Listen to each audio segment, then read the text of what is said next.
change my former point of view. Just like a butterfly, I've got new wings. All my dreams are coming, all my dreams are humming, all my dreams are coming true.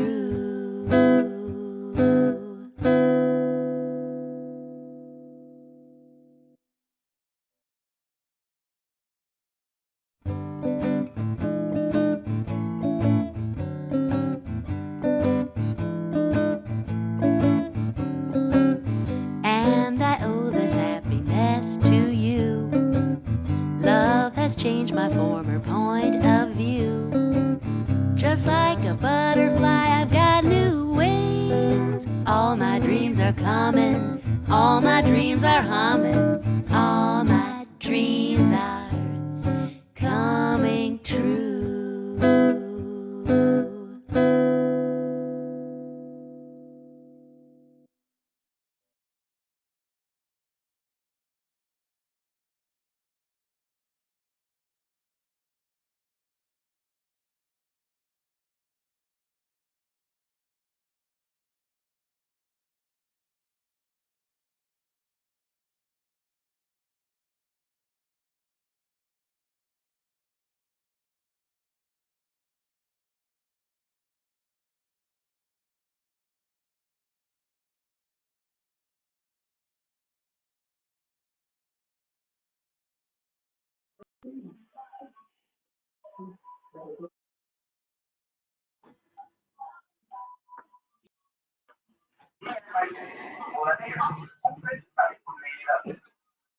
Pero eso es hace un año, mamá.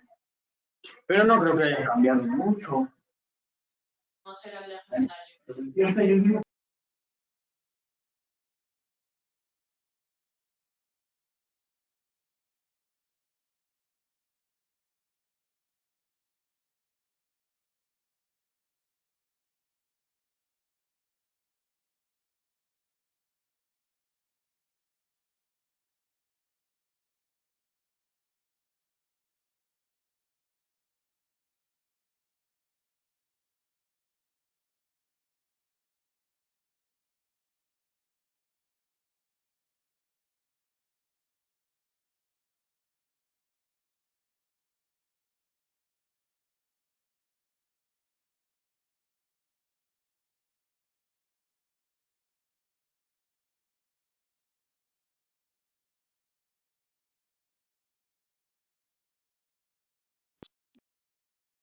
Hola, no conectas, no, aprendes.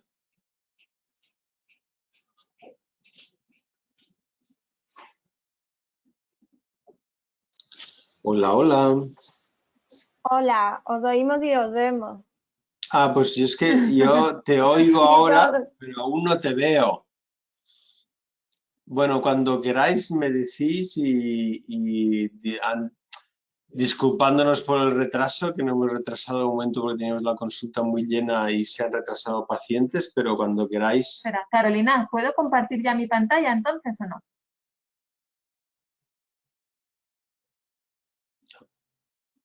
No te escuchamos, ¿eh, Carolina? Sí, no te escuchamos, Carolina. Puedes compartir tu pantalla. Ahora vemos ya tu escritorio.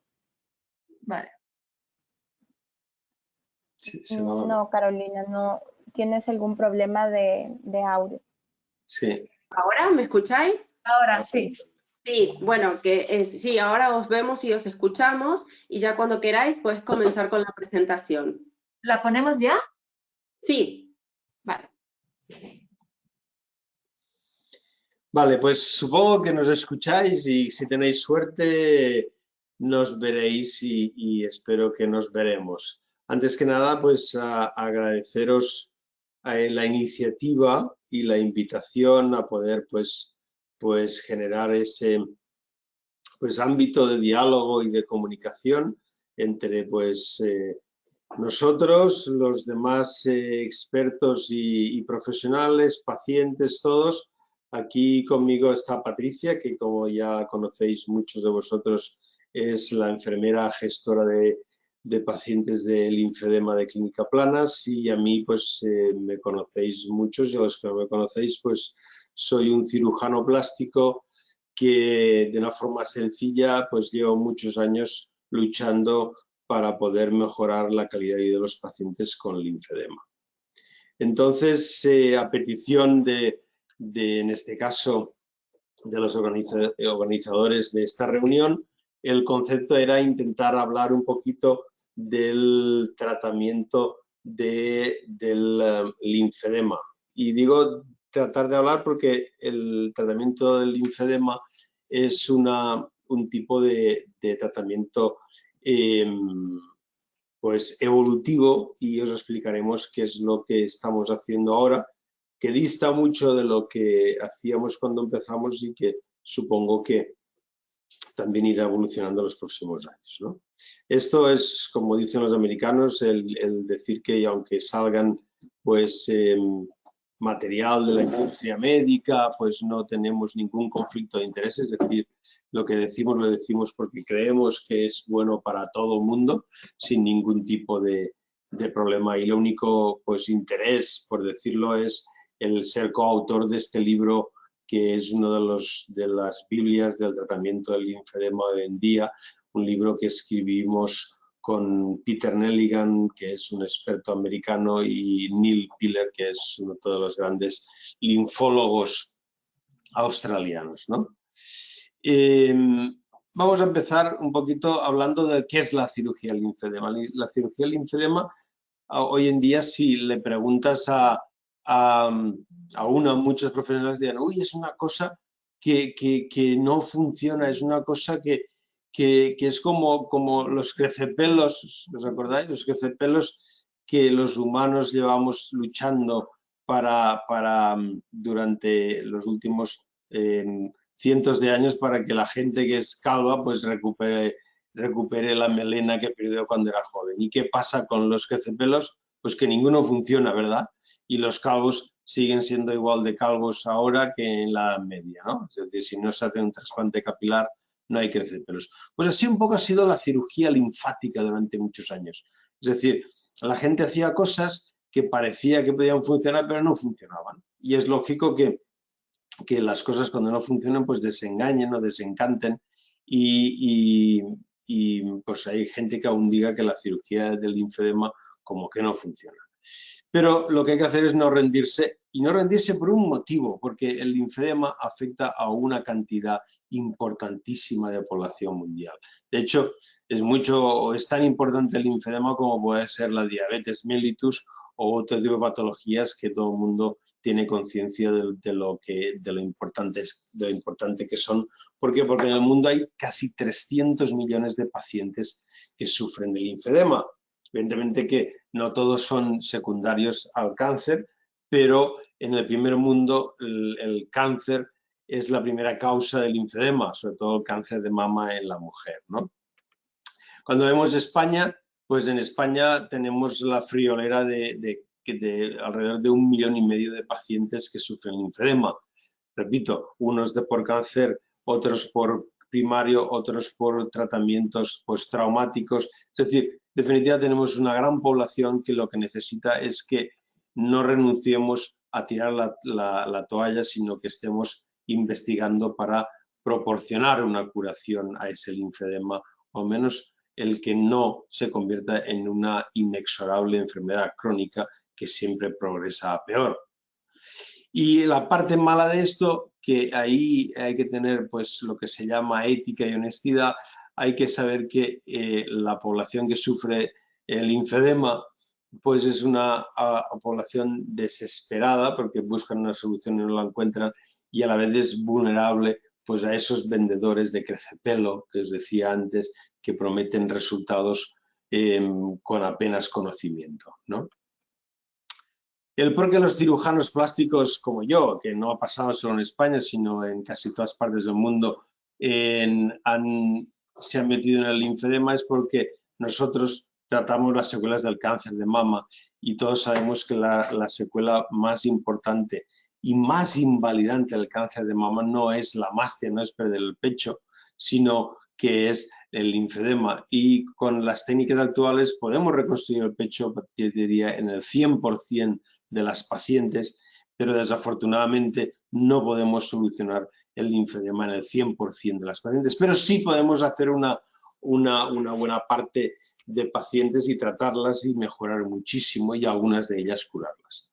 Cuando hablamos del linfedema relacionado con el cáncer de mama, pues encontraremos números muy dispares, pero podemos decir a grosso modo que alrededor de un 30-35% de los pacientes que han sufrido un cáncer de mama y que han sufrido un vaciamiento desarrollarán el linfedema. Y eso no lo digo yo, sino que lo dice pues, el Lancet of Oncology, que es una de las revistas más importantes de medicina, en un metaanálisis, es decir, cuando reúnen toda la información de todo el mundo y en todas partes del mundo se sufre como mínimo de ese 30%. En algunas partes del mundo donde aún no hacen gangliocentinela, pues es mucho más, ¿no?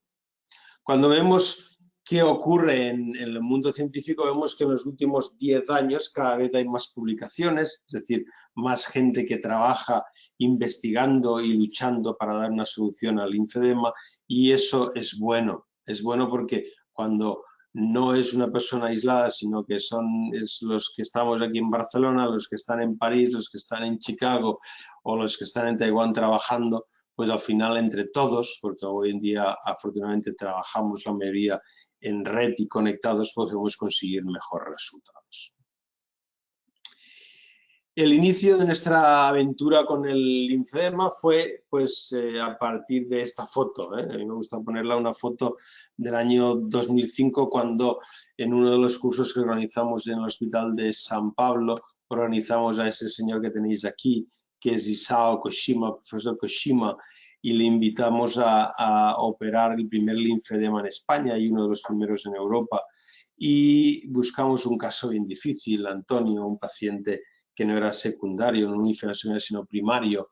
Y la verdad es que el profesor Koshima le hizo un par de anastomosis y Antonio pues mejoró. Antonio estaba encantado, pero yo pues que a lo mejor me gusta ser exigente o soñar de que los médicos lo podemos solucionar todo, pues me quedé como diciendo, hombre, no está mal, pero habría que hacer algo más. Pero bueno, al menos me sirvió de motivación inicial para poder meterme en el mundo del linfedema y poder intentar buscar soluciones. Y lo primero que hay que hacer cuando buscas soluciones es intentar buscar quién está haciendo algo que merezca la pena.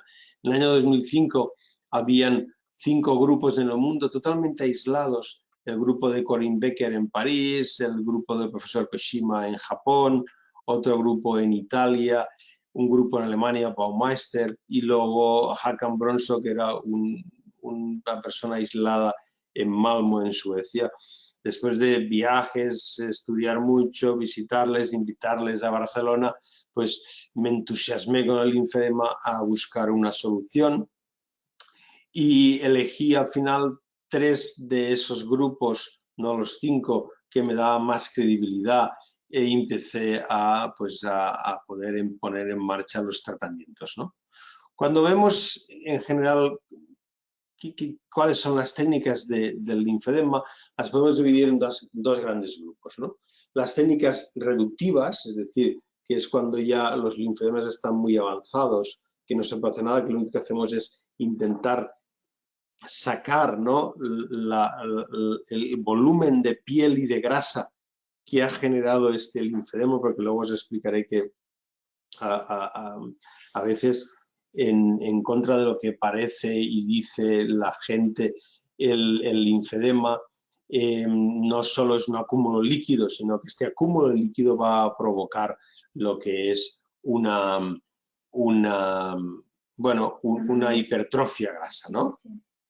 Entonces, antes de que las técnicas reductivas fueran mejoradas por el profesor Håkan Bronsson, fijaros, esto eran las técnicas reductivas que hacemos entonces. Una técnica se llamaba la técnica de Charles, que era literalmente cortar toda esa piel y esa grasa y pelar la pierna, dejar el músculo, injertarlo, y como veréis, pues hombre, la pierna sí se reducía, pero el resultado era igual o peor que cuando la paciente tenía linfedema. Por eso, afortunadamente, estas técnicas ya pasaron a la historia, ¿no?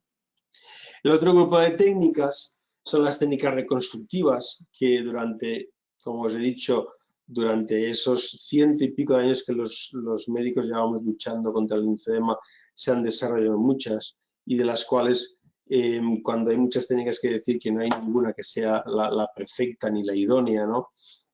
Y que nosotros elegimos, como os he dicho antes, la técnica del profesor Koshima y la técnica de Corinne Becker.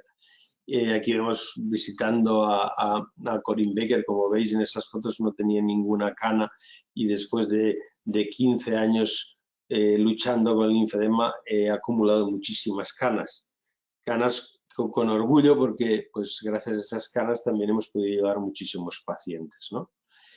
Y en definitiva lo que me quedé como más sorprendido de todos esos viajes y experiencias de intercambio es que cuando hablaba con los japoneses o con Corinne Becker París, no todos te hablaban de resultados espectaculares, pero luego cuando venían a operar a Barcelona resulta que esos resultados no eran tan espectaculares. Por tanto, los médicos, pues como el resto de humanos, pues tenemos o ponemos mucha pasión en lo que hacemos y no nos damos cuenta que a veces no todo lo que hacemos funciona. Y hay que tener esa visión crítica, que yo creo que esta visión crítica ha sido la clave del éxito nuestro, no solo el trabajo y el empeño, sino en buscar siempre lo mejor, ¿no? Cuando, como os he dicho antes, cuando vemos la cirugía linfática, veremos que se empezó a tratar en el año 35. Sir Harold Gillis, que era un cirujano inglés, ya empezó a hacer tratamientos en el año 35, justo antes de la Guerra Civil Española, eso que parece que queda muy lejos, ¿no? Y Yamada, otro japonés, ya empezó también a intentar hacer microcirugía en los años finales de los años 60, ¿no? Y durante todos esos tiempos han ido intentando técnicas que no acababan de funcionar, pero la razón por la que no funcionaban no era porque el concepto era malo, sino porque la tecnología que acompañaba a la medicina de esa época pues no era la tecnología que tenemos ahora. Ahora, en el siglo XXI, de hecho, es cuando tenemos la tecnología para abordar el sistema linfático. Los quirófanos son mucho más tecnológicos, tenemos material quirúrgico de ultramicrocirugía, es decir, con puntas que no llegan al 0,1 milímetro. Tenemos suturas que ni el ojo humano percibe, es decir, suturas, agujas y suturas para unir esos delicados canales linfáticos que apenas se ven, que necesitamos la microscopía. Aquí veis una aguja que tiene 30 micras, es decir, que no la percibes si no estás debajo del microscopio. Tenemos microscopios de alta magnificación que apenas hace 10, 15 años que existen. Y lo más importante, que es tecnología nueva. De hecho, es lo que yo tuve la visión cuando estuve visitando en el 2005 Japón la primera vez, de traer a Europa, es decir, el verde indocianina, el PDE, que aquí en Clínica Planas adquirimos el primer PDE de toda Europa en el año 2008. Y esa tecnología es una tecnología sencilla, porque es sencilla, que nos permite el visualizar el sistema linfático, pero lo más importante es no solo visualizar el sistema linfático, sino que nos permite entender cada problema linfático, es decir, cada linfedema, porque cada linfedema es diferente, igual que cada persona somos diferentes y cada uno tenemos nuestro sistema linfático diferente, cada uno hay que estudiar de una forma individual para entenderlo y solo si lo entendemos podremos encontrar la mejor técnica. Y esa es la clave de la cirugía. Por eso a veces cuando me dice la gente, es que he ido a ver al doctor tal, que está no sé qué, y me dice que me va a hacer esto. Y yo le digo, pues desafortunadamente esa es una técnica que sí sirve al linfedema, pero no es la que le corresponde a usted. Porque hay médicos que lo único que hacen es aprender técnicas, pero no aprenden a estudiar correctamente a los pacientes, ni de hecho entienden bien la anatomía compleja del sistema linfático. Por eso es imprescindible hoy en día para poder abordar ya no el tratamiento quirúrgico, yo diría que incluso el tratamiento del linfedema, el poder disponer de la tecnología de verde-indocianina. Y esta pregunta que los pacientes que sufren linfedema muchas veces se preguntan cuando aparece el linfedema, ¿qué me está pasando? Porque resulta que las operan de un cáncer de mama o de un cáncer de endometrio, les quitan los ganglios y no les explican ni siquiera que existe el riesgo de algo que es el linfedema. Esto es el primer gran paso que hay que corregir. Los pacientes, cuando se someten a cualquier cirugía ganglionar, deben saber que hay un riesgo de provocar una interrupción de ese sistema linfático y un riesgo de generar un linfedema. Y la razón es porque uno tiene que saber el riesgo de las complicaciones, pero sobre todo porque únicamente si se conoce lo que te puede pasar, se podrá detectar cuanto antes. Y esta es la clave del tratamiento del linfedema, la detección precoz y actuar lo antes posible. Por eso hay que entender cómo funciona el linfedema. Aquí vemos una axila y veremos qué es lo que ocurre cuando operamos a alguien de cáncer de mama, quitamos esos ganglios, pero esos ganglios que no solo recogen la linfa de la mama, muchas veces son los mismos ganglios que recogen la linfa del brazo. Entonces, si interrumpimos eso, es cuando vamos a crear ese acúmulo de linfa por falta de drenaje en la extremidad superior del brazo. Por tanto, sabiendo esto, es lo que tenemos que primero avisar. Y luego hay que saber otra cosa, que es lo que ni los médicos, muchos de ellos conocen, que es el proceso de degeneración del sistema linfático cuando hemos creado la interrupción. Es decir, cuando quitamos esos ganglios de la axila, si hacemos un bloqueo total del drenaje de la axila, lo que ocurre es que el sistema linfático empieza a esclerosarse, empieza a cerrarse, a fibrosarse. Y cuando el sistema linfático se ha fibrosado, pues desafortunadamente no se puede hacer ni tratamiento quirúrgico ni tratamiento rehabilitador, porque una vez los canales que conducen a la linfa están cerrados, no podemos favorecer ni ayudar jamás a que esa linfa se transporte. Por tanto, otra vez, y tenerlo muy claro, hay que actuar antes que se forme esa fibrosis, esa oclusión de los canales. Hay que actuar cuando aún ese sistema linfático no ha degenerado. Los estatuajes no sirven para nada, es decir, que una paciente tenga un brazo muy gordo puede indicar que hay pues, más cambios, pero no quiere decir que haya una oclusión total del sistema linfático. ¿Por qué? Porque ahí intervienen otros conceptos. No solo es el tiempo que ha ocurrido desde que el inicio del linfedema, sino depende también de cómo son las vías colaterales, es decir, cuánto rico es su sistema linfático. Hay gente que tiene un sistema linfático con escasas vías de drenaje y hay gente que tiene un sistema linfático con muchas vías. Por eso, a veces tenemos una paciente que le han quitado 25 ganglios, la han irradiado y no se ha creado linfedema. Y hay otra paciente que le han quitado 3 ganglios o solo el ganglio centinela y no la han irradiado y tenemos un linfedema. Por tanto, olvidémonos de estadiajes y clasificaciones y lo que tenemos que hacer es estudiar cada paciente y estudiar cada linfedema para saber lo que hay que pues, curar o lo que hay que reparar.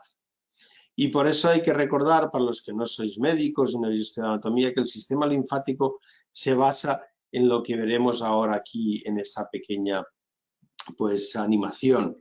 Es decir, el sistema linfático se basa en un sofisticado y a la vez frágil sistema que empieza justo debajo de la piel, en la grasa debajo de la piel, donde están los capilares linfáticos, que es esto que vemos aquí, que son como pequeños dedos que tienen unas válvulas que se abren y que recogen la linfa.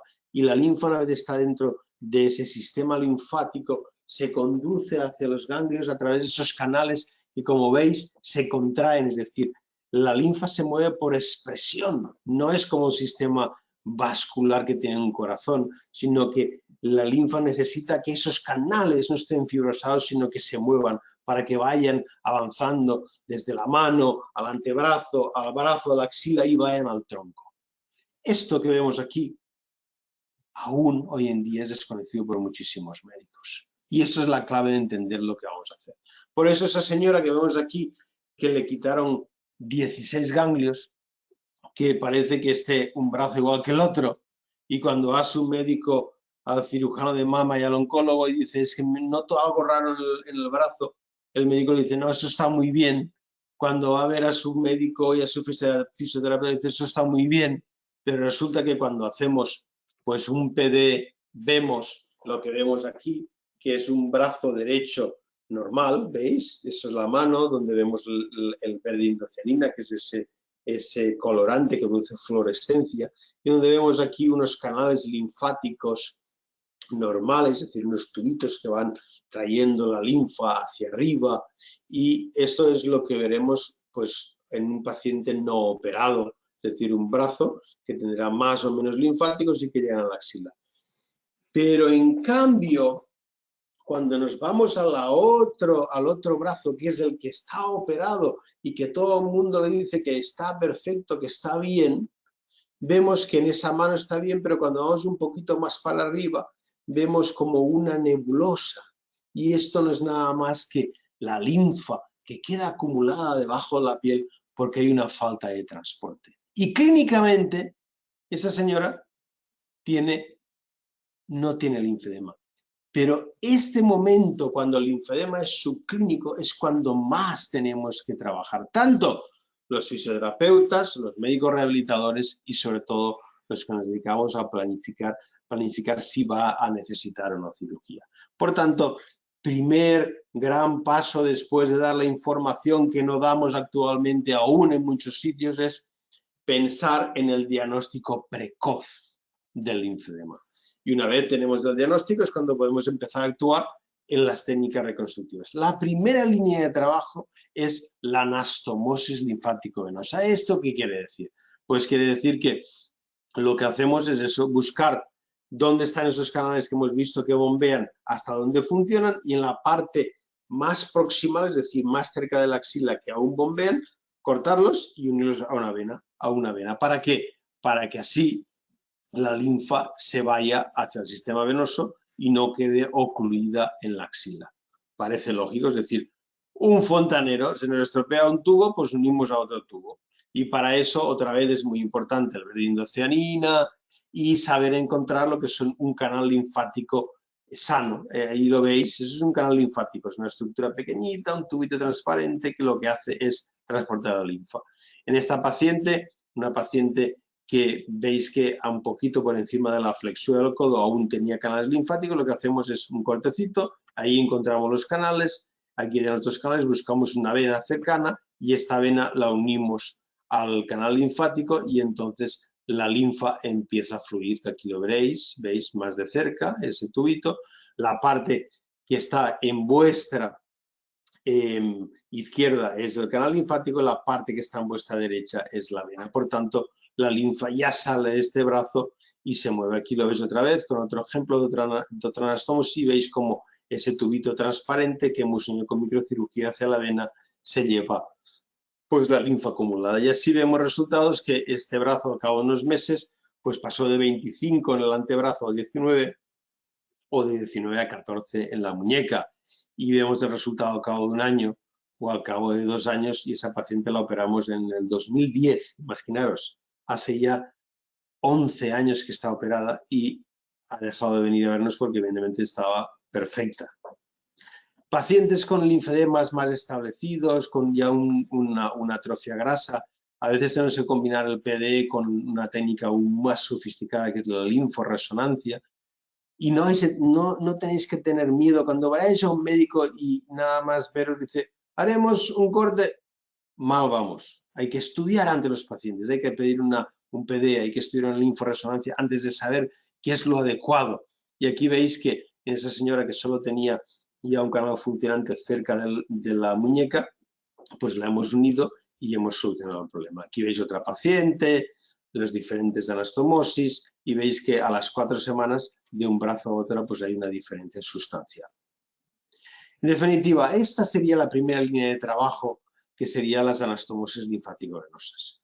Unas técnicas son relativamente poco agresivas, pero que hay que saberla hacer cuando eres capaz de poder estudiar los casos correctamente, evidentemente con la técnica adecuada. Y si se hacen bien, pues se consigue una recuperación más que satisfactoria. La otra grupo de técnicas es lo que todo el mundo conoce como la transferencia ganglionar. Es una técnica que es más compleja y más compleja desde el sentido que si no se hace bien puede provocar lo que se llama una secuela en la zona donante. Es decir, de donde quitamos los ganglios para transportarlos, también podemos ocasionar un linfedema. Por tanto, necesita manos muy expertas y necesita saber en cuáles son las indicaciones. El concepto es este, es decir, yo me quitaron los ganglios de la axila, pues busco unos ganglios de otra parte del cuerpo, me los llevo allí para ver si esto es capaz de regenerar. Este es el primer caso que hicimos en el año 2006, siguiendo tal como lo hacían en París en esa época. Veis una paciente que ya estaba operada de cáncer de mama, incluso reconstruida, y que tenía un linfedema. De hecho, es una compañera del hospital de San Pablo, una enfermera. E hicimos lo mismo que nos decía Corinne Becker. Sacábamos los ganglios, los llevábamos a la axila, uníamos. Pero fijaros que el resultado, volvíamos, para mí era muy moderado, por no decir otra cosa menos elegante. Es decir, para mí un resultado pobre. Y de hecho, lo que más me preocupaba no era el resultado pobre, sino verle la pierna de la señora que no le hubiésemos ocasionado un linfedema. Y por eso, cuando tú revisas y lo que está pasando en el mundo, vemos que hay gente que hace esas técnicas y que no, pues las hace con todo el cuidado del mundo, y que no solo no han solucionado el linfedema del brazo, sino que han ocasionado un linfedema en la pierna. Por eso hay que saber hacerlas y hay que estudiar muy bien, hay que estudiar la zona donante con el tag de multidetectores, hay que saber que no es lo mismo sacar los ganglios de una parte que de otra, porque también la distribución de los ganglios en las personas es asimétrica. Hay que estudiarlo bien para, sobre todo, no provocar ningún problema. Y hay que hacer otra vez una técnica de mapeo reverso, intraoperatorio, para saber que cuando quitamos los ganglios serán los ganglios que no van a afectar a la pierna. Esta técnica nosotros la modificamos, y de hecho ahora la ha modificado todo el mundo, porque nos dimos cuenta que cuando hacíamos la técnica de Corinne Becker, la técnica, el resultado era muy escaso en cuanto a mejoría. Pero nos dimos cuenta que sí, cuando sacábamos los ganglios sacábamos más tejido, pues el resultado era mucho mejor. Aquí veis, en vez de sacar únicamente los ganglios, sacábamos pues un trocito de piel con grasa. Y esto nos llevó luego a hacer un estudio de investigación que está publicado en una de las revistas más importantes de oncología, que es que sacando más tejido lo que nos garantizamos es que estos ganglios sean más funcionales. Cuando veis este brazo, veis que ha mejorado muchísimo y que aún no está perfecto, y la razón es un poco, para que lo veáis de una forma ilustrada, es lo que suele pasar arriba. Es decir, aunque un brazo nosotros luego recuperemos la capacidad de transporte de la linfa, siempre queda una hipertrofia grasa residual que hay que sacarla siempre con liposucción. Por eso muchas veces hay que asociar más de una técnica. Para que a vosotros os quede claro, la transferencia ganglionar hay que hacerla en casos donde ya no se puede hacer la derivación linfático-venosa, la técnica que hemos explicado antes, y hay que hacerla con cuidado porque sabemos que podemos crear una linfedema en la zona donante, y hay que entender muy bien la palabra neolinfangiogénesis, una palabra horrorosa que lo que quiere decir es cómo el cuerpo es capaz de generar ese nuevo sistema linfático. Y esto es lo que aún es una de nuestras líneas de investigación más importante, y hemos hecho, eso es el papel que os decía, la publicación en el Journal of Surgical Oncology, que ahora pues casi todo el mundo ha ido a cambiar la técnica y a sacar más tejido, no únicamente los ganglios. Otra cosa importante es, hay que saber que no solo es transportar ganglios, sino que hay que descomprimir, en este caso, la vena axilar. Por eso es importante colocar los ganglios en la axila y no como hace gente en la parte distal, en la mano, porque allí van a actuar mucho menos, porque hay que descomprimir ese sistema venoso para que pueda drenar. Aquí veis otro ejemplo, una señora con un brazo, con un linfedema, con una parte de hipertrofia, pero fijaros la axila cómo está enganchada. Y cuando hacemos estas técnicas, no solo mejoramos aquí veis el tejido donde se saca, no solo mejoramos el linfedema, sino que mejoramos la movilidad del brazo, ya que hemos sacado ese tejido fibroso residual del sistema que ha sufrido la radioterapia. Otro concepto que hay que saber es que muchas veces podemos actuar en las dos secuelas que tiene el cáncer de mama, es decir, podemos reconstruir el pecho y podemos intentar curar el linfedema, que es lo que se llama las técnicas de Total Breast Anatomy Restoration, que es decir, recuperar todas las secuelas del cáncer de mama. Y como veis en esta chica joven, pues que le falta el pecho y tenemos un linfedema, quitamos el pecho, colocamos los ganglios, hacemos una anastomosis distal y veis que en la foto post la chica lleva sujetador, aún muy reciente, pero hemos mejorado el linfedema prácticamente igual y aparte hemos logrado reconstruir el pecho. Para esa cirugía o esta grasa hipertrófica que no se puede eliminar a pesar de mejorar el drenaje del brazo o en casos ya muy avanzados, aprendimos del profesor Hakan Bronson y después de visitarle, evidentemente, pues que la grasa hay que sacarla con lipoaspiración. No es la lipoaspiración que la gente hace, no la liposucción de la cirugía estética, sino que es unas técnicas diferentes con isquemia y con unas técnicas que permiten el sacar la grasa sin alterar el sistema linfático y que nos ayuda pues a recuperar pues volúmenes de brazos que serían irrecuperables si no hiciésemos esa técnica, ¿no? En definitiva, eso es lo que los médicos llamamos un algoritmo, que es el cómo nosotros tomamos la decisión y veis cómo se combinan las técnicas. Solo deciros que este algoritmo que se llama el Barcelona algoritmo de tratamiento del linfedema es el que ahora prácticamente sigue todo el mundo y pues hay que sentirnos orgullosos de gracias a trabajar duro y la experiencia y el saber compartir conocimiento, pues una idea que ha salido de aquí es la que está siguiendo pues mucha gente en el mundo. Y aquí veréis un caso que sigue siendo un paciente oncológico, una chica joven que le quitaron un sarcoma de Ewing. Veis que en el muslo hay como un corte y que a raíz de quitarle ese sarcoma desarrolló un linfedema. Y aquí lo que hicimos es plantear una técnica combinada que era, si os fijáis la parte distal donde esa línea verde, quiere decir que ahí el sistema linfático aún estaba funcionante y dijimos en la parte distal haremos la derivación linfática venosa, en la parte proximal, en la parte del muslo, lo que haremos es trasladar tejido y ganglios y así lo hicimos y fijaros que este es el resultado de la misma operación, pero fijaros cómo está, fijaros la rodilla y el tobillo, como en solo 6 meses mejora de una forma espectacular que prácticamente recupera el volumen de normalidad, aparte de que el muslo le hemos recuperado también cierto volumen. ¿El por qué esto es un éxito? Pues porque esta chica la operamos, pues solo no llegaba a 1 año del linfedema y escogimos la técnica adecuada. Eso es la clave del éxito.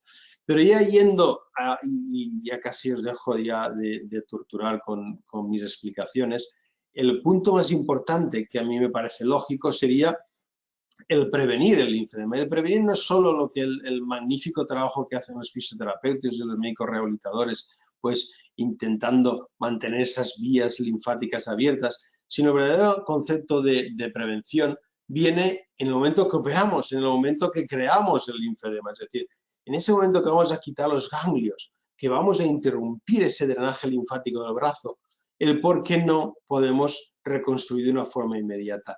Y esto, que parecía un sueño, es un sueño que tuvimos diferentes grupos en el mundo, pues como un grupo italiano de Génova, un grupo en Harvard, en Boston, y que empezamos a trabajar y que empezamos con unas técnicas mucho más sofisticadas, que era el no solo intentar reparar la axila haciendo unas conexiones linfático-venosas, sino también traer ganglios y hacíamos la mastectomía, sacábamos los ganglios, transportábamos tejido y hacíamos en el mismo momento que hacíamos el vaciamiento, hacíamos lo que veis aquí, una anastomosis linfática, ¿no? Esto que era una cirugía espectacular, pero era muy larga y compleja y que no podía ser reproducible de una forma sencilla para todo el mundo. Luego supimos evolucionar hacia lo que ahora realmente creo que es la cirugía del siglo XXI y la que va a acabar, probablemente no con todo, pero va a reducir los números de una forma espectacular del linfoma secundario, que es lo que se llama la reparación selectiva del sistema linfático de una forma inmediata, que consiste en lo que veréis ahora de una forma gráfica, en una paciente. Aquí veis que vamos a hacerle una mastectomía y en este caso un ganglio centinela, y lo que hacemos es estudiar ese brazo, lo que se llama un mapeo reverso, justo antes de empezar a operar, y en el momento que quitamos el ganglio, ver si este ganglio que vamos a quitar, aquí lo veis, que es como lo quitamos, si este ganglio recoge linfa de la mano del brazo. Si es así, nos saldrá que este ganglio está fluorescente, que es lo que veis aquí. Y si es así, por tanto, lo que hay que hacer es hacer la reparación inmediata, es decir, hacer una derivación de esos canales que llegan al ganglio a una vena, y de una forma sencilla, una cirugía que se haga unos 40 minutos, logramos mantener ese brazo sin que se interrumpa. Luego, evidentemente, hacemos la reconstrucción. Y un caso más para que lo veáis, otra vez lo mismo, una paciente joven que hay que hacer mastectomía terapéutica, hay que hacer el ganglio centinela. En este caso, el ganglio centinela, veis aquí, cuando lo vamos a quitar, sale que no recoge pues linfa del brazo, sino que por eso está oscuro, y lo que hacemos en este caso es mastectomía y reconstrucción, pero con tan mala suerte que esta chica tuvo una macrometástasis y por tanto hay que hacer un vaciamiento. Y entonces, cuando hacemos un vaciamiento, lo que hacemos es, como quitamos todos los ganglios, vamos a hacer un paro 3 de anastomosis en la axila en el mismo momento que quitamos. Y aquí veis como esto de aquí, que es una vena, como la vena, cuando yo la exprimo, como recoge toda la linfa, ¿veis? El tubito de arriba es un linfático, y como la linfa va del sistema linfático al sistema venoso. Así que conseguimos que aquí lo que vemos es el verde indocianina del brazo de esta paciente antes de operarla, es decir, un brazo normal, como el que habéis visto antes de la paciente esa, el derecho, ¿no? Que donde veis canales y no veis ninguna nebulosa, y eso es un brazo absolutamente normal. Pero veis la misma paciente, después de haberle quitado, a ver, que no quiere pasar la diapositiva, ay, se me ha cansado de escucharme, esperaros un segundito que pueda hacer eso, aquí. Ahora, veis la paciente, después de hecho mastectomía, de quitarle 18 ganglios, de hecho la radioterapia, cómo este brazo sigue siendo normal, es decir, la linfa sigue conduciendo y no hay para nada, ¿veis la linfa cómo se mueve? Aquí lo veis muy bien cómo se va moviendo hacia arriba, y es un brazo absolutamente normal a pesar de no tener ganglios. ¿Y veis cómo se mueve la linfa? Y de haber sido irradiada. Con lo cual, los números, ahora en una serie mucho más larga, pues que prácticamente hemos bajado el linfedema, no a 0, porque siempre hay un caso, pero a menos de un 3%, es decir, de 32% a 3% es una reducción increíble, y de hecho esto es ahora lo más importante.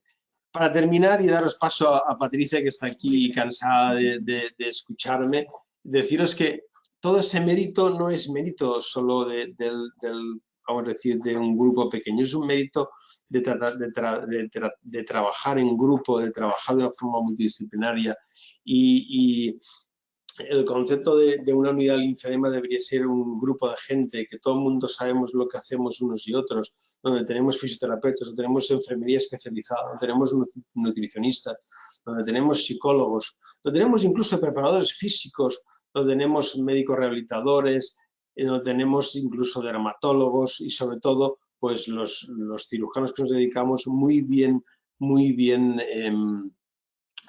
conectados con especialistas como los fisioterapeutas, con enfermería. Aquí veis a Patricia pues repasando todo lo que hay que hacer en la consulta breve de la cirugía, donde tenemos investigadores donde recogen los datos y se hacen estudios de cada uno de los pacientes, donde tenemos radiólogos motivados. Aquí veis a la doctora Pons trabajando para entender y mejorar la linforresonancia de una paciente, y donde nos cuestionamos cada cosa que hacemos. Aquí veis, esta es una reunión que organizamos en Barcelona, en la Clínica Planas del año 2010. Fijaros que yo, repito, no tenía canas, e incluso el profesor Koshima, que está allí sentado a la parte izquierda, o la Corinne Becker o Sinika Suominen, la gente que estamos trabajando más en esto.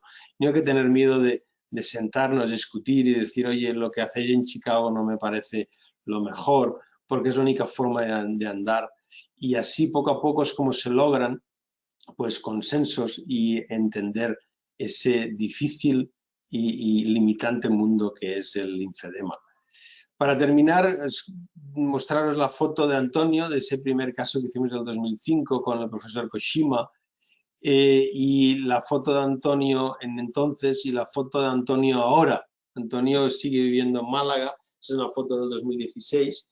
Nosotros no nos quedamos en solo la técnica que hizo el doctor Koshima, sino que posteriormente hicimos una transferencia ganglionar y luego una liposucción. Y veis a Antonio, pues que está en una playa de Málaga pues con su familia, y como podéis ver la pierna pues la tiene más blanquita, pero ha reducido un montón. Y el mensaje final es que si no nos rendimos y si trabajamos unidos podremos superar el linfedema. Y ahora doy paso a Patricia, que nos explicará un poco la parte de cuidados, y luego si queréis, si no estáis muy cansados, pues podemos hacer alguna que otra, pues responder preguntas. Patricia, ¿es tan amable? Hola, buenas tardes. Vale, vamos a hacer como breves pinceladas de los cuidados postquirúrgicos. Yo, como bien sabía que el doctor Masias se iba a dilatar, pues vamos a comentar 4 pinceladas. Separamos los cuidados postquirúrgicos entre las técnicas reconstructivas, que pueden ser la anastomosis y la transferencia ganglionar, y las reductivas, que son la liposucción linfática selectiva. Esta primera diapo es en referencia a la anastomosis y transferencia ganglionar, porque hacemos los mismos cuidados. ¿Qué le pedimos a la paciente que haga posteriormente a la cirugía, ¿no? Es muy importante la parte quirúrgica, obviamente, pero toda la parte del posoperatorio hay que monitorizarlo muy bien, porque dependerá ese 50% de éxito de la cirugía. Pedimos un automasaje manual 3 veces al día, le enseñamos una vez están ingresadas aquí en la clínica, siempre la extremidad en posición antiedema, por encima del nivel del corazón. Hacemos trabajo muscular con un ejercicio de una pelota antiestrés, obviamente inicio el rayo suba, y al mes de la cirugía iniciamos piscina, ejercicios acuáticos y drenaje linfático manual.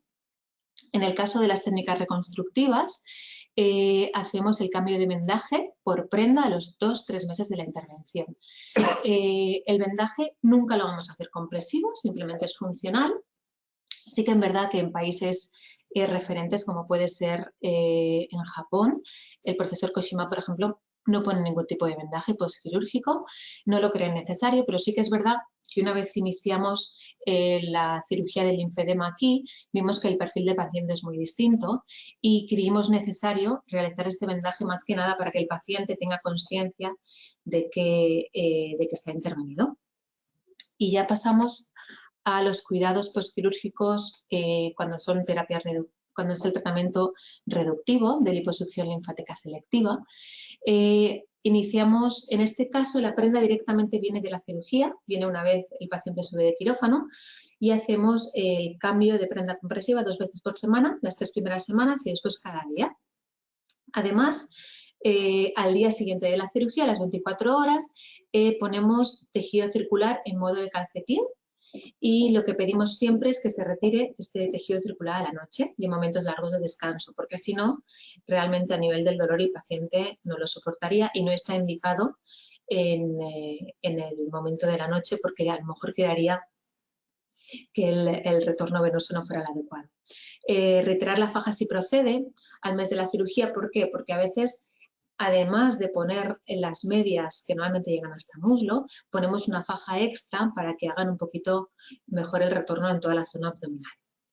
Hidratamos la extremidad con una crema benseracal que hemos puesto porque es como la más estándar que hemos encontrado, o una reafirmante, que aquí por ejemplo he puesto la de alquimia. Ponemos protección en las zonas de mayor fricción porque realmente sí que puede crear esta fricción y tener dolor, con Alevin Classic o con un spray que es el Cabelón. Y también al mes de la cirugía iniciamos la piscina y el drenaje linfático manual. Sí que pedimos mucho inicio progresivo de la actividad normal en este caso, porque no nos gustaría que estas pacientes quedaran mucho en la cama.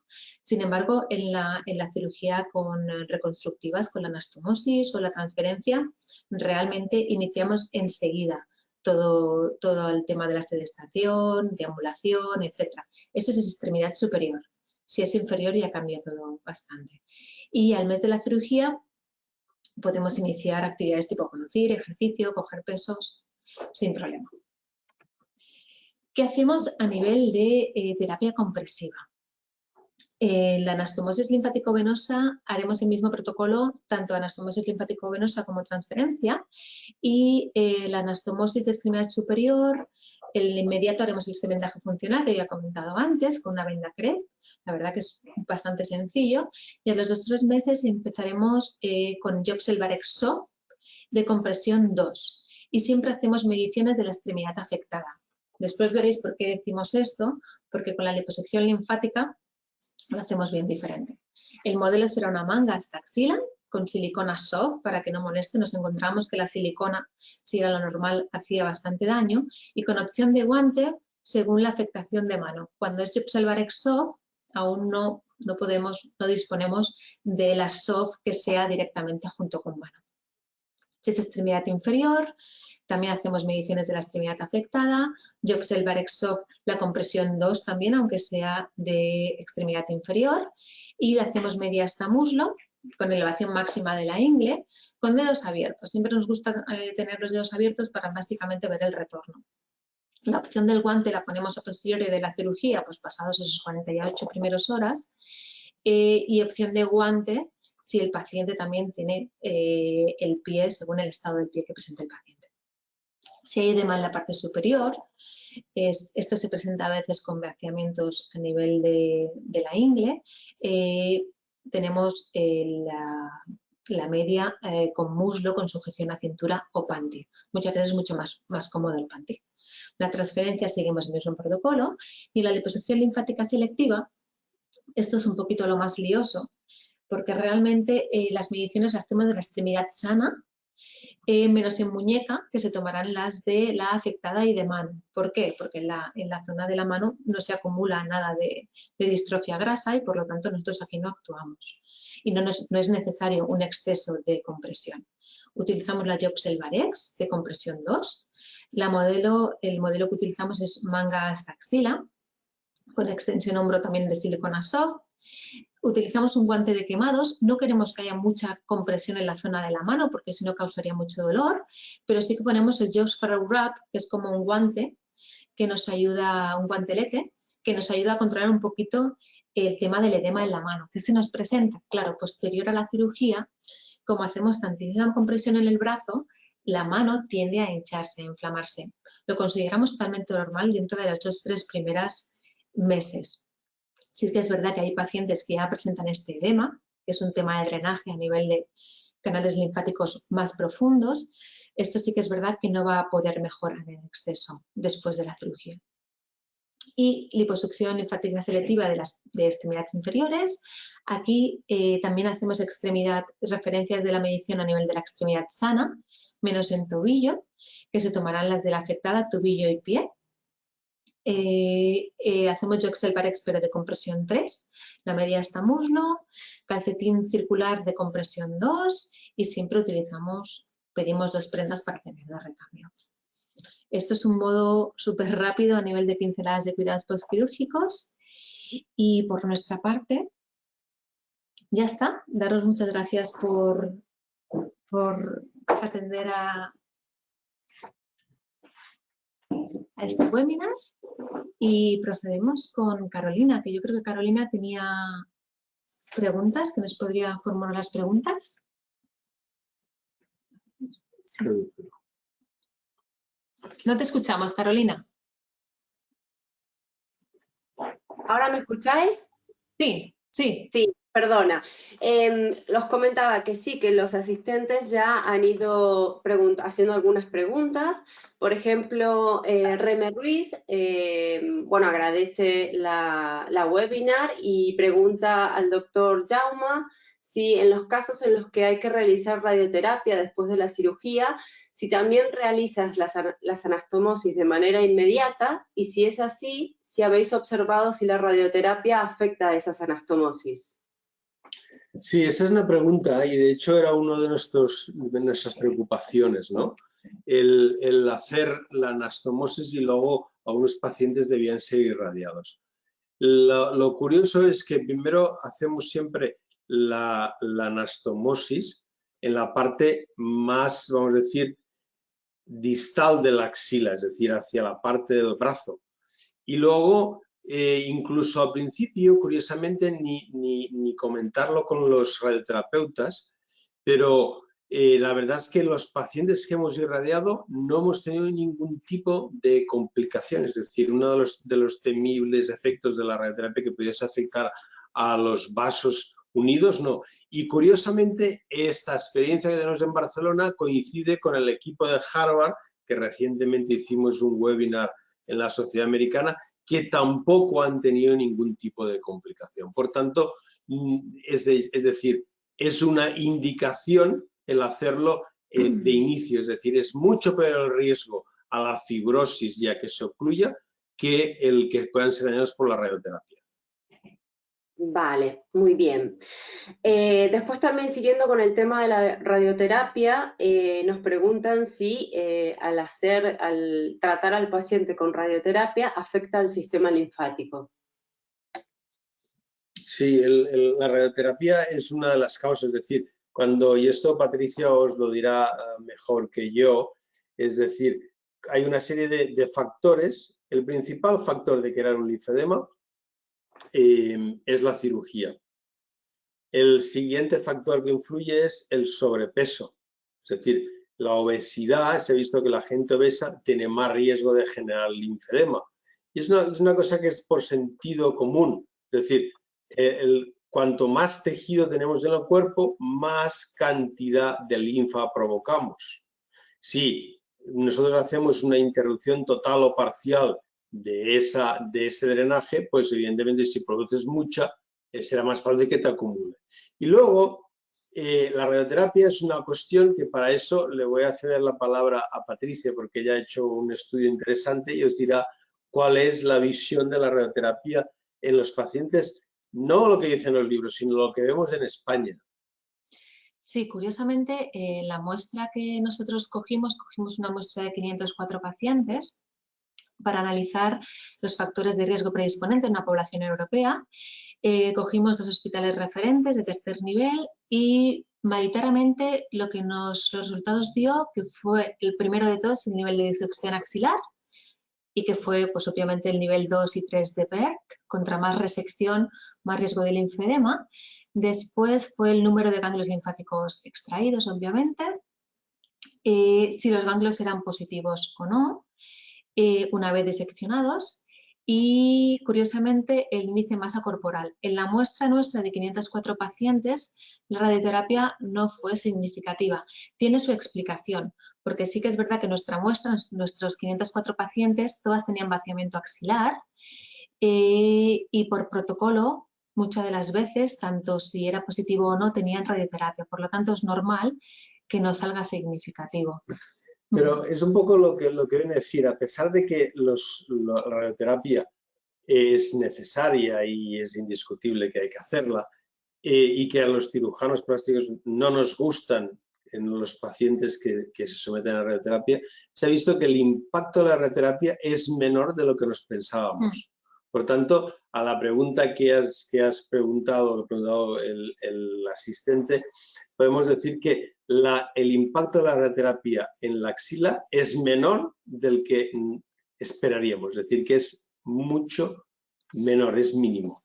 Es más significativo todo el tema de la técnica quirúrgica, o sea que esto es lo que hablaba el doctor Masia, ¿no? Del tema de la prevención, de saber qué ganglios tenemos afectados, que no. Vale más minimizar cuántos ganglios linfáticos vamos a extraer para esa prevención del linfedema que no los tratamientos como radioterapia posteriores y obviamente el sobrepeso. Muy bien, muy buena la aclaración porque teníamos quizás en mente otras ideas. Bueno, después también, Patricia, esta va dirigida a ti, más que nada porque cuando has hablado del tema de los cuidados postquirúrgicos, hablabas de tejido circular y luego de tejido plano. Entonces, Sí. ¿cuándo colocar el tejido circular y cuándo colocar el tejido plano? El tejido circular únicamente lo colocamos como apoyo en la liposucción linfática selectiva en extremidades inferiores, únicamente. Y es como un extra, simplemente por pura gravedad, para ayudar a ese bombeo venoso. Simplemente cuando utilizamos el calcetín, 24 horas post liposucción linfática selectiva, lo ponemos y lo importante es eso, retirarlo siempre por la noche porque podría causar, aparte de dolor, pues compromiso del drenaje sanguíneo, ¿no? Vale, muy bien, perfecto. Bueno, pues tenemos otra pregunta de Marta Inglés, a ver un momento, que se me están acumulando las preguntas. No, tenemos una pregunta de Cristina Bertrán, que sí, lo que nos dice es eso, que es importante aclarar lo del tejido plano con respecto al tejido circular, que bueno, ya lo acabas de aclarar. Luego Marta Inglés nos pregunta si el vendaje se realiza con venda de crepé o si utilizan otro tipo de vendas de FOAM o de compresión. Sí, mira, al principio cogimos una tipo venda crepé más cohesiva y vimos que el paciente no tenía la habilidad, porque normalmente es autovendaje, no tenía la habilidad y comprimía más de lo que nos gustaba. Como he comentado, es un vendaje para nada terapéutico, simplemente funcional para que el paciente sea consciente de que esa extremidad está intervenida, me refiero a extremidad superior, y lo hacemos con venda crepé sencilla. Protegemos piel con cualquier Bellband o con cualquier protección de algodón y después ponemos la crema. El concepto que ha hecho Patricia es muy importante, es decir, en el postoperatorio inmediato, a diferencia de lo que hay otros grupos, no es bueno el limitar la movilidad. Es decir, el vendaje es un vendaje para recordar al paciente que no puede hacer lo que hacía antes, porque esta cirugía es una cirugía que no es dolorosa. Entonces, las primeras semanas es más importante que el paciente mueva el brazo, que haga ejercicio, que no tengamos una compresión. Luego ya pondremos una media que comprimirá y que combinará con el movimiento para que compresión externa y la bomba muscular pues ayuden a acelerar ese drenaje. Pero de entrada es casi un tipo de vendaje psicológico. Por tanto, es más importante evitar que el paciente sin querer pueda ejercer una presión negativa para él que otra cosa más. Muy bien. Nuria Gómez nos pregunta si tras realizar la liposucción selectiva en miembro inferior, ¿durante cuánto tiempo recomienda llevar en la doble media? Es decir, la de tejido plano y tejido circular. Realmente depende mucho de cada caso, pero bien en casos de linfedema, los 6 primeros meses seguro que los va a llevar. ¿Vale? En muchos casos se incluye al año de la cirugía y también depende mucho de si previamente hemos hecho algún tipo de tratamiento quirúrgico reconstructivo o no, porque sí que es verdad que las pacientes que simplemente hayamos extraído la distrofia grasa, pero que no hemos reconstruido nada, obviamente la media va a ser para siempre, porque simplemente le hemos sacado toda la parte grasa a nivel estético, podríamos decir, ¿no? Que le ayude un poquito a su día a día, a poderse vestir mejor, a tener más calidad de vida, pero claro, todo el sistema linfático no lo hemos reconstruido, por lo tanto, ese perfil de paciente lo va a tener que llevar siempre. Otra cosa es lo que os digo, 6 meses en situación de que nosotros se haya reconstruido el sistema linfático pues con una anastomosis o con otra técnica y hayamos hecho este retoque de toda la parte del exceso grasa que serán estos 4 o 6 meses. Muy bien. Sandra Monleón pregunta, bueno, es una pregunta para ti, Patricia, nos pregunta si estudiaste la RDT en función de la dosis y del lugar de aplicación. Por protocolo, como tenían vaciamiento axilar, cuando los convenios que hay internacionales, como era a nivel axilar, siempre se daba axilar. O sea que no era un motivo de diferenciar. Mi respuesta era binaria, radioterapia sí o no, porque siempre era en el mismo lugar de que se daba la radioterapia, que era axilar. Vale, muy bien. Marta López Martín, bueno, agradece mucho la exposición de ambos y os pregunta si en vuestra experiencia, tras la serie tan extensa que tenéis, ¿en qué porcentaje de pacientes aproximadamente se puede prescindir de la prenda de contención en aquellos casos en los que se hace cirugía del linfedema a posteriori, es decir, en aquellos en los que la cirugía no es preventiva? A ver, esto es una pregunta que es muy difícil de responder porque los conceptos han ido cambiando. Te digo por qué. Al principio, cuando nosotros empezamos con este tipo de cirugía, los mismos compañeros médicos rehabilitadores o fisioterapeutas nos enviaban los pacientes como el que envía un paciente a Lourdes, ¿eh? Es decir, y en los casos ya que no podían mejorar, vaya a ver al doctor Macià a ver si ella le hacen algo. Evidentemente, al principio, los resultados, nosotros intentábamos ayudar a esa gente, muchos de ellos solo optaban a cirugía reductiva, algunos a cirugías reconstructivas, pero solo distales. Esos pacientes raramente podían prescindir al 100% de las medias de compresión, pero sí podían realmente, ayudándoles después del tiempo a adecuar su estilo de vida a la capacidad de drenaje que habían mejorado, podrían, pues, por ejemplo, pasar de llevar la media todo el día a llevarla 4 horas. Ahora, actualmente, que los pacientes vienen más en una fase precoz, yo te diría que debemos tener actualmente un 40% de pacientes que al año y medio prescinden de la media. Y seguimos teniendo el otro, pues 55% de los pacientes que estos no tenemos la varita mágica, sino que estos lo que pasa es pacientes que antes estaban esclavizados a llevar la media todo el día, que a lo mejor la llevan 4 horas, es decir, se levantan, hacen, se van, no sé qué, la llevan 4 horas y luego prescinden y obviamente duermen sin media. Algunos otros solo ponen la media cuando tienen que hacer esos días largas jornadas de trabajo y tienen que estar de pie o tienen que estar trabajando o cuando cogen un avión. Es decir, hemos desesclavizado al paciente de la compresión y le hemos enseñado a que se conozca qué capacidad de drenaje le hemos podido ofrecer a los que no pudieron venir en una fase precoz y ellos mismos han mejorado de una forma rotunda esa calidad de vida.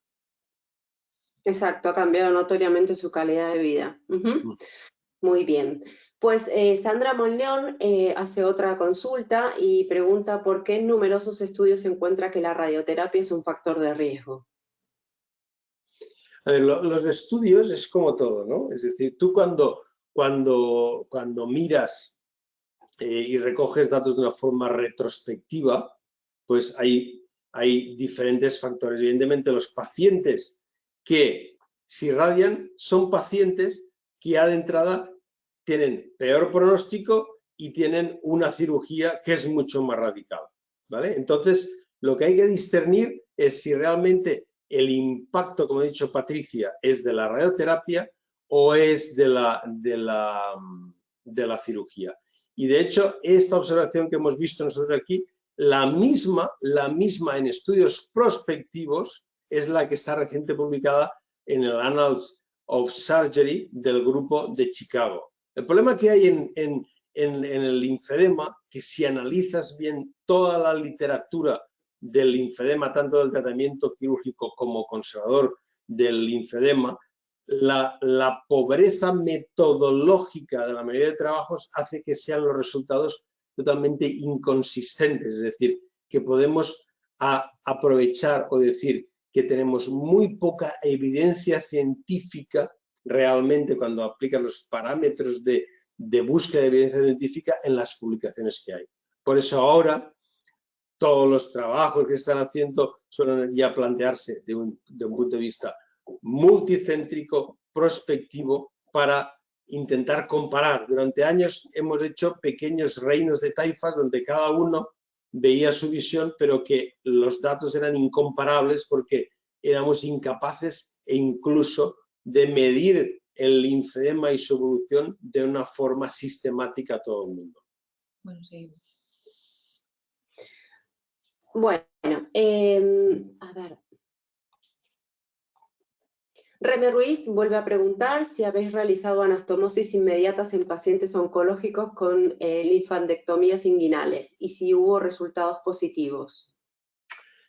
Esa pregunta es muy buena porque ¿cuándo se hacen las linfadenectomías inguinales? Se hacen cuando la gente tiene procesos neoplásicos en las mismas extremidades.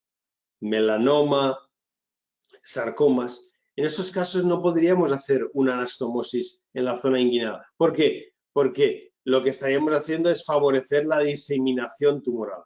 La mama es un caso totalmente diferente porque estamos hablando de una región anatómica que es el tronco que tiene su vía de drenaje pero que no viene el problema del brazo.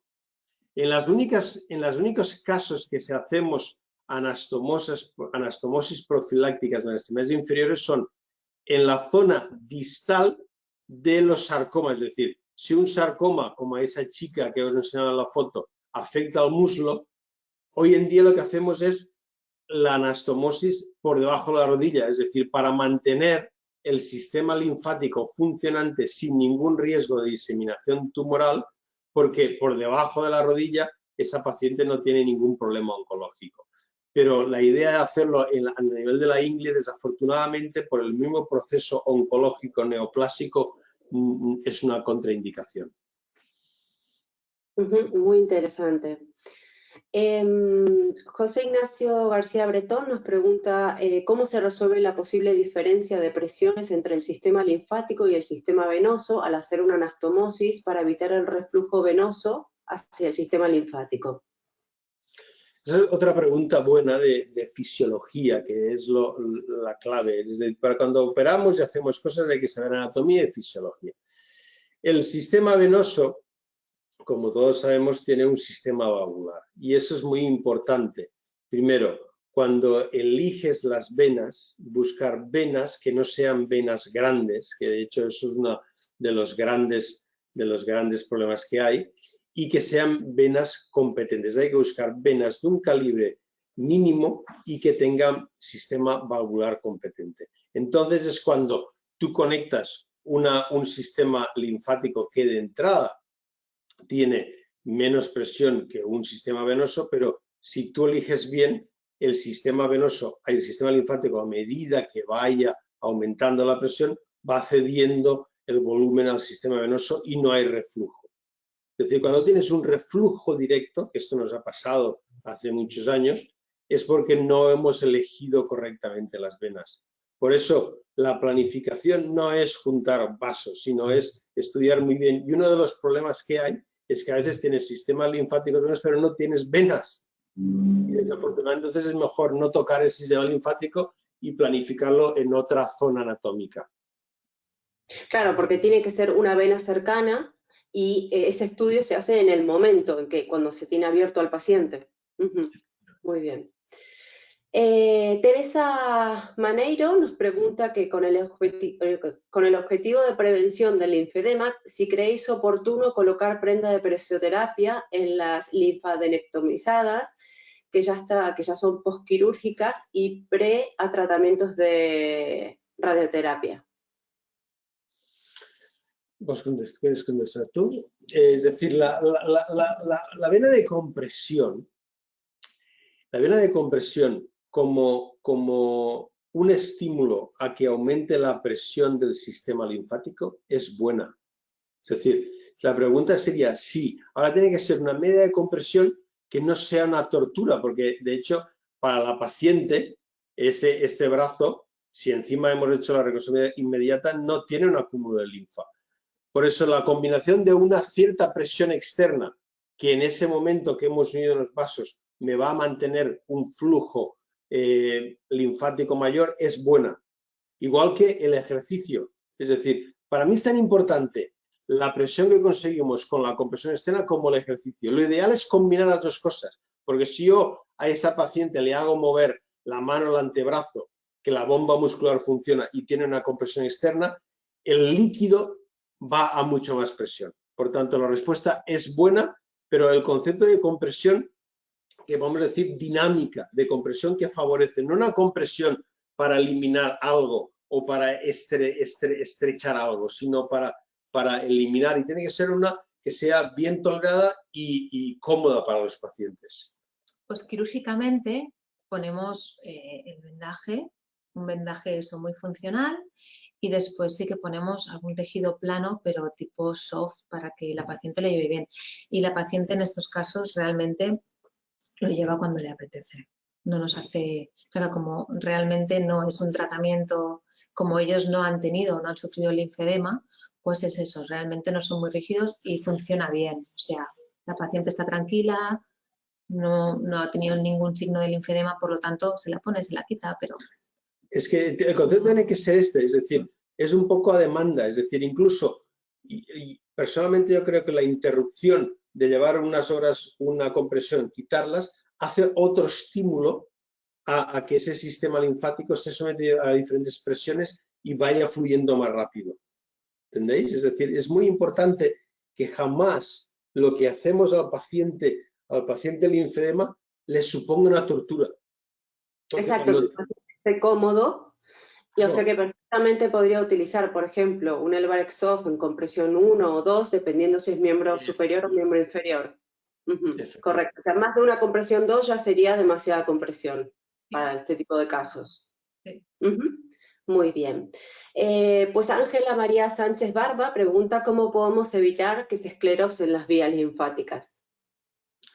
Esto es un trabajo precioso que si alguien quiere leerlo está publicado en la Revista Americana de Cirugía Plástica en el año 96. Fijaros la de años que hace que está publicado, del profesor Koshima.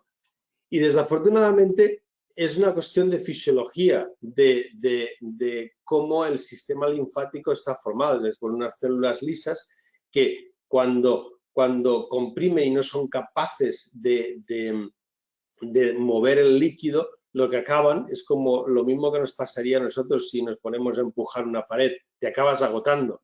Entonces dejan de funcionar y se esclerosan. La única forma de favorecer o evitar eso es o potenciando las vías colaterales cuando existen, porque no siempre existen. Por eso es muy importante para los fisioterapeutas y rehabilitadores la tecnología del PD, porque nos hacen un mapeo del sistema linfático de cada persona, que es muy diferente. Por tanto, un buen drenaje linfático estimulando esas vías va a hacer que el cuerpo sabiamente redistribuya el sistema linfático hacia una zona de salida, o lo antes posible el intentar hacer esos bypasses linfáticos, esos que hemos hablado antes. Muy bien. Ángela María Sánchez Barba también pregunta si aconsejas realizar el drenaje linfático manual aun cuando no exista en la circometría la diferencia entre el miembro que está afecto y el sano. Cuando no existe. Sí, cuando vamos a decir que en esa fase subclínica de que no sabemos si va a haber o no linfedema, supongo, ¿no? ¿Que se refiere? Sí, exacto. Yo personalmente pienso, lo ideal es el seguimiento del paciente, ¿no? Entonces, si pudiésemos en ese momento subclínico hacer el PDE, vemos entonces si ya hay algún área de reflujo dérmico. Por tanto, el drenaje es bueno, el drenaje es un estímulo. Eso es como los niños. Cuando más estímulo recibes, más espabilado es un niño. Es decir, el brazo lo mismo, si tú haces un drenaje, un estímulo de transporte, pues abrirán esas vías paralelas, colaterales. Si tienes una vía que está potencialmente o afectada o parcialmente, puedes intentar de que se mantenga abierta. Por tanto, malo no va a ser. Entonces, la respuesta es sí, siempre que sea cómodo para la paciente el poder hacer ese drenaje. Bueno, tal lo que comentaba antes, siempre el tema de cogerlo a tiempo y todas las medidas preventivas. Todo esto ayuda. Muy bien, pues Nuria Gómez le pregunta a usted, doctor Jauma, en caso de transferencia ganglionar para miembro inferior, ¿qué ganglio se utiliza? y si hay más riesgo de provocar linfedema en brazo que cuando se quitan los de otra zona. Las zonas donantes, eso es un tema ya más avanzado y evidentemente no podía explicarlo todo en una sesión. El tema es complejo. Para mí existen dos zonas donantes que son buenas, que es la zona más que inguinal, que no es inguinal, porque inguinal es todo lo que está por debajo del pliegue inguinal, sino es la zona abdominal baja, ¿no? Que es esa zona que es un poquito por encima del pliegue inguinal por la parte de arriba. Esa es la zona interesante porque puedes quitar ganglios que no dañen la pierna y puedes coger tejido. Y luego hay otra zona muy interesante que es la zona toracodorsal, no axilar, sino de acá, de aquí abajo, que puedes encontrar unos ganglios también que son muy bajos, que no afectan para el drenaje del brazo y que también puedes coger tejido extrayendo de la espalda. Esas son las zonas ideales. Se pueden transportar pues de una pierna a otra pierna sin miedo. Luego hay otras zonas que la gente utiliza como la supraclavicular, la submental, que yo no comparto con otros compañeros míos porque, primero porque dejan una lesión más visible, pero sobre todo porque no puedes extraer ese tejido adyacente que es lo que te va a garantizar que esos ganglios sean funcionales. Y para que tengan esa función de crear nuevas vías linfáticas tienen que ser funcionales. Por tanto, para mí son las únicas dos áreas que hay. Muy bien. Pilar Alarcón está preguntando que hemos visto en los ejemplos un linfedema de mano que le ha llamado muchísimo la atención y no hemos visto el postquirúrgico como si lo hemos visto en el caso de Antonio. Entonces su pregunta es, ¿en el postquirúrgico no había dado los resultados esperados? O sea, ¿no se mostró lo que ocurrió con ese paciente luego? Ya cuando sale la foto con el felón. No, claro, esta foto que hemos visto es un estudio que salía el fellow, ¿no? el investigador, que es un caso complejo del linfedema mano primario, ¿no?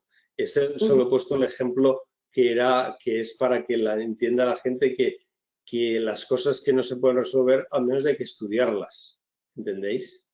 Es decir, que hay ciertos linfedemas que hay que saber decir, no podemos mejorarlo, pero eso no quiere decir dejarlo de banda, es decir, hay que estudiarlo y dar pues todo el apoyo con todos los métodos más conservadores que podamos tener y seguir siguiendo. Por ejemplo, ahora tampoco he hablado de dos realidades que están ya cercanas, que es el concepto de los puentes biológicos, el BioBridge, que nosotros entramos a empezar un estudio con la Universidad de Stanford, que es para la gente que tiene todo su sistema muerto, hacer unos puentes que llegan capaces de regenerar y con células madre recrear un nuevo sistema linfático. O lo que están ahora trabajando en Finlandia, que es el Linfactin, que es un factor de crecimiento linfoespecífico. Creo que va a ser una gran terapia, sobre todo para el linfedema primario. Es decir, lo que no hay que hacer es renunciar a enfrentarse al problema y decirle al paciente, oiga, aquí no hay nada que hacer, quédese en casa, o oiga, esto no se soluciona. Hay que decir, no se soluciona, pero estamos estudiando y estamos siguiendo y estamos cerca de nuestros pacientes, porque es la única forma de poder solucionar los problemas de verdad. Sí, porque, bueno, junto a la fisioterapeuta de Lleida, que es la que ha hecho la asistente que ha hecho la pregunta, ella tiene un paciente que tiene la mano bastante similar y, bueno, lo está tratando y supongo que por eso ha preguntado a ver cómo ha sido el resultado de este paciente. A ver, por ejemplo, Susana Gil pregunta qué criterios siguen para la retirada de la prenda y agradece mucho la exposición. Depende muchísimo de cada caso, depende de la cirugía, de cuántas anastomoses o transferencia pero normalmente siempre muy progresivo. O sea, no podemos hacer una compresión que lleva, por ejemplo, comprimida 6 meses, 1 año y de la noche a la mañana quitarlo. Normalmente retiramos por la noche, después retiramos día sí, día no, después retiramos, sobre todo si es época de verano, pues que la paciente pueda no llevar la prenda y después cuando llega a casa con aire acondicionado lo lleva. Siempre es individualizando el tratamiento y dependiendo de cómo ha ido la cirugía, siempre. Ahora, vuelvo a repetir, si es un tratamiento reductivo de liposucción linfática y que solamente se ha hecho el tratamiento reductivo, no se puede retirar las medias. Ya, para un poco, O el manguito, vaya. como concepto, es decir, todas las pacientes, la gran mayoría de pacientes, después de una cirugía, como media, llevan mínimo 1 año, año y medio prendas de compresión. Luego, a partir de ese año, empiezan diferentes estrategias de retirada para aprender a compensar lo que hemos hecho y esa pérdida de presión externa, que como ha dicho Patricia, dependerá mucho de cada caso. Pero ten en cuenta que mínimo 1 año todas las pacientes van a llevar algún tipo de compresión, porque es necesario. Es que es un concepto que es necesario. Ojalá pudiésemos, pero todas necesitan esa ayuda porque las limitaciones técnicas de la cirugía precisan todas las ayudas para que entre todos favorezcamos esas nuevas vías de drenaje. Muy bien. Bueno, Cristina Bertrán le agradece mucho toda la explicación, dice que ha sido muy didáctica y agradece por la organización. Isabel Forner también os da la enhorabuena por la presentación y si nos pregunta si empleáis factores de crecimiento de endotelio vascular en vuestras intervenciones y cuál es su opinión al respecto. Eso es un campo fascinante, pero es un campo que hay que conocerlo bien y hay que trabajar cuando eres experto. Yo soy cirujano. Cirujano quiere decir que mi experteza son las técnicas microquirúrgicas, evidentemente como cirujano, un buen anatomista, la fisiología, pero el campo de los factores de crecimiento de las células madre es otro nivel de investigación. De hecho, aunque la gente de una forma frívola o acabamos de hablar de las células madre, hay muy pocos sitios en el mundo donde se trabajen adecuadamente y donde puedan realmente aprender a diferenciar o a estimular ciertas vías de crecimiento. Por lo tanto, en cuanto a los factores de crecimiento, que el PRP, que esos son los factores que se sacan de las mismas plaquetas, es un mundo que, bueno, yo me he escuchado a toda la gente, incluso me he atrevido a veces siempre evitando que puedan tener un efecto secundario negativo, probarlas, pero es un campo que yo solo doy credibilidad a los que saben. Y hoy en día, para mí, el único grupo que trabaja con eso correctamente es el grupo de Alitalo, es un grupo finlandés, que son esos mismos que ahora están trabajando ya en la fase 2 para empezar y vamos a trabajar con ellos como único centro español de referencia, que es la fase 3 del Linfactin. Es decir, pero es una gente que no son cirujanos, que no son rehabilitadores, que no son fisioterapeutas, sino que son investigadores básicos dedicados a la regeneración tisular y linfática. Por tanto, Isabel, no le puedo decir ninguna información con suficiente experteza de que pueda ser un campo. Yo creo que escuchando lo que hace el grupo de Alitalo en Finlandia, diría que es un campo fascinante y creo que va a tener resultados, sobre todo para el linfedema primario, en los próximos 5 años, nada de 1 año ni 2 años, a partir de 5 años. Bueno, y solo quedan 3 preguntas más. Vamos a comenzar porque si no, no nos vamos a extender demasiado.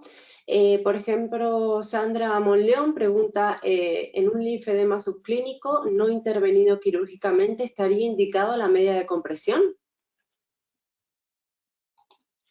Sí, volvemos a lo de antes, es decir, un linfedema subclínico es un linfedema que aún no ha dado la cara.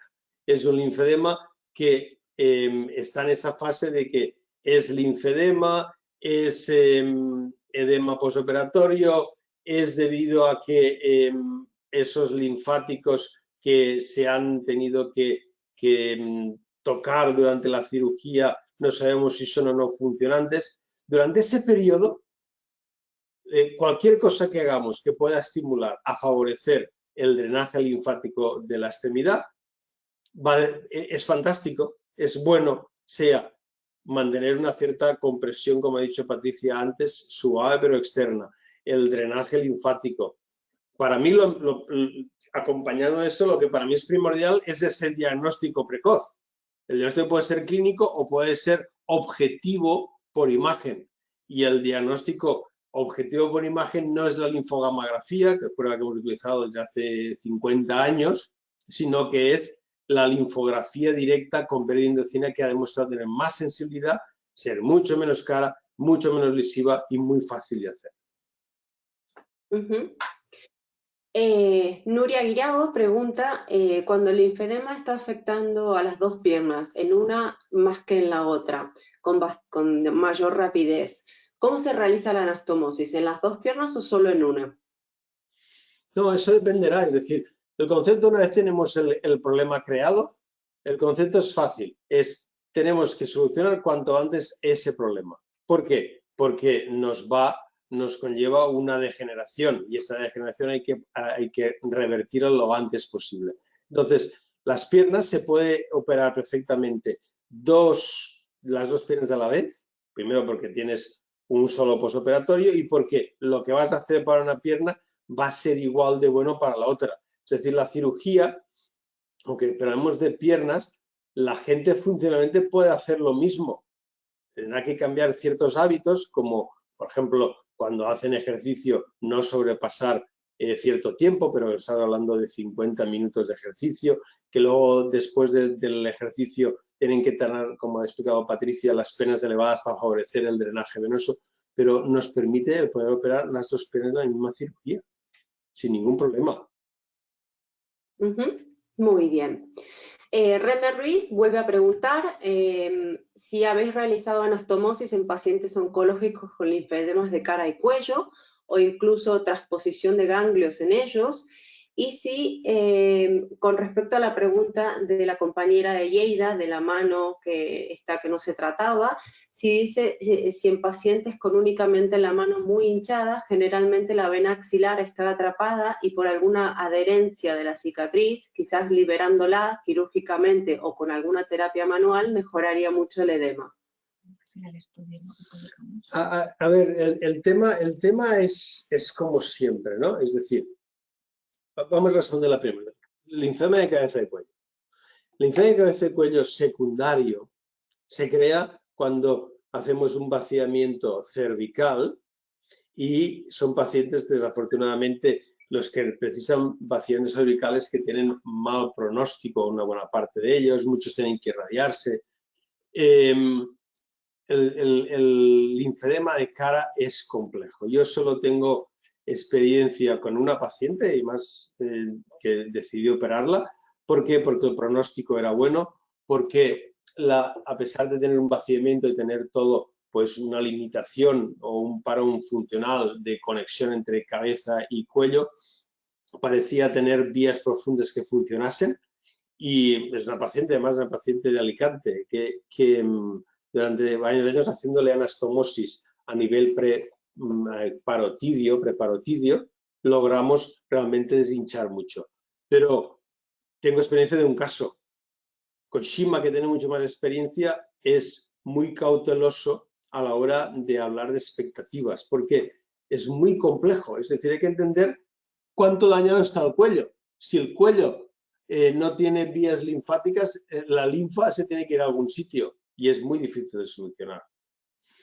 En cuanto a la segunda pregunta de la mano, ahí está, es decir, hablando de un paciente secundario, si la mano se nos hincha, la mano se hincha por un concepto puramente de gravedad, es decir, porque el daño no está distal, el daño está en la axila. Habitualmente, ¿qué pasa?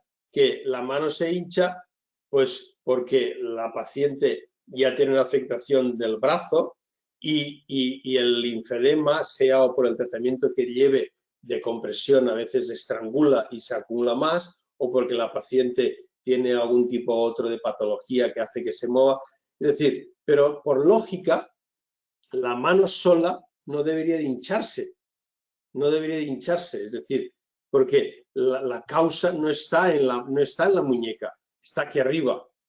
Entonces, la mano sí que es verdad que como tal, por la poca cantidad que tiene de tejido subcutáneo, la mano, cuando tenemos una mano aislada que hay que estudiar muy bien y saber el por qué está afectada, es de muy difícil tratamiento, porque es muy difícil encontrar canales linfáticos que puedan solucionar en el mismo entorno esa mano. Pero la clave está en estudiarlo. Referente a lo que dice Reme, de que es verdad que liberando la vena axilar mejoras todo el sistema venoso de la extremidad y cuanto menos presión venosa tiene, mayor flujo linfático puede ir en una cosa que mucha gente también desconoce, que son las comunicaciones linfático-venosas naturales. Es decir, el cuerpo ya tiene una vía de salida de comunicar sistema venoso y linfático. Si el sistema venoso está muy bajo y el linfático muy alto, estas shunts naturales se van a abrir. Por tanto, la respuesta de ¿es bueno descomprimir la vena axilar? Sí. Por eso es muy importante el saber tratar la axila, no solo aportando ganglios o haciendo anastomosis, sino también descomprimiendo esa vena axilar. Y, por ejemplo, una pregunta de Cristina Beltrán, que tiene referencia un poco al caso. Si existen adherencias en la axila, ¿se podrían mejorar con toxinas, pinchando toxinas? Botox. Botox. No. Toxina Eso es el concepto. Es decir, la adherencia es que hay que entender la fisiopatología, el por qué se crean las cosas. La axila, ¿por qué crea adherencias? Porque hemos quitado un puñado, porque es así, es un puñado, es el volumen de un puño, donde hay grasa, ganglios, vasos y algún que otro nervio. Eso hemos dejado una pirámide, que es la axila, que está llena de ese material, a lo mejor vacío. El cuerpo, ¿qué hace cuando una cosa está vacía? Tiende a colapsar, ¿vale? Entonces se crea tejido de reparación. Lo malo que en este colapsamiento hace lo que decía Reme, ¿no? La fibrosis alrededor de la vena y la comprime. Las toxinas aquí no hacen nada. No hay ninguna toxina maravillosa que sea capaz por una enzima de liberar la cantidad de tejido cicatricial que se crea. No. Lo que tienes que hacer es abrirla quirúrgicamente, liberar esa vena y entonces lo que debes aportar es tejido graso vascularizado que vuelva a rellenar ese espacio. Es decir, un tejido fresco que llega a sangre y que es capaz entonces de poder regenerar todo ese tejido axilar. Es la única forma. Vale. Y la última pregunta. Luis Martínez dice de que no se ha comentado nada del tema de la presoterapia y que si sería bueno combinarlo con drenaje linfático. Eso es, si quiere decir algo, Patricia, para que no hable yo todo el rato. No. Pero realmente, basándonos en los últimos estudios, la presoterapia no está indicada y también tiene su lógica, ¿no? Sobre todo en el linfedema secundario, si tú aplicas presoterapias, y según qué tipo de presoterapias, porque hay muchos tipos de maquinarias, etcétera, el sistema linfático remanente, que aún no es funcionante, en muchos casos pues nos perjudica. sí. Así que nuestra experiencia, previa cirugía y postcirugía, drenaje linfático manual, presoterapia, cero, nunca. Sí, yo creo que ahí es el punto que ha dicho. Es decir, estamos hablando de una máquina, que las máquinas pueden mejorar y seguro que las máquinas de ahora son mejores que las de hace 20 años. Pero la máquina es una compresión mecánica con unos ritmos, con una serie de cosas, pero que no se adapta ni a la velocidad de transporte de cada persona ni a la anatomía de cada persona. Si el fisioterapeuta es bueno, lo que percibe es esto, percibe con su drenaje manual hacia qué direcciones es capaz de reconducir la linfa. Por tanto, yo personalmente, y no solo yo, sino también mis compañeros, sobre todo americanos, que pues allá el boom de la tecnología y venderla y favorecerla a cualquier sitio es mucho mayor que aquí en Europa, no nos gusta. ¿Por qué? Porque jamás ninguna máquina, repitiendo patrones de movimiento mecánico, por muy sofisticados que sean, te permite la adaptación que tiene el fisioterapeuta experto, que es capaz de con sus manos saber y percibir hacia dónde tiene que llevar la linfa. Para mí, la experteza del humano aún no puede ser sustituida por la parte mecánica y dejar allí una persona conectada una hora. Excelente aclaración, porque eso suele ser una pregunta bastante recurrente. Bueno, pues todos los asistentes, también en especial José Puente Sánchez y María José Pérez Santos, los felicitan por la exposición. Como enfermero les ha aclarado mucho el panorama para saber todas las novedades y bueno, que fue una excelente exposición y que os agradece mucho. Nosotros también, de Jobs, os agradecemos muchísimo y bueno, espero que haya sido interesante para todos. Mucho. Muchísimas gracias y hasta pronto. Cuando quieras, aquí estamos. Chao. Un abrazo. Adiós. Hasta luego. Adiós. A ver.